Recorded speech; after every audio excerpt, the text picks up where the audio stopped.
घर पर एसी बनाएं, वो भी सिर्फ 5 मिनट में। डाई एयर कंडीशनर एट होम। क्या आप भी गर्मी से परेशान हैं?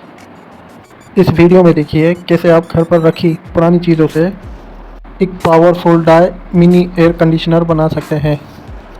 ये सस्ता भी है और आसान भी है। तो चलिए शुरू करते हैं।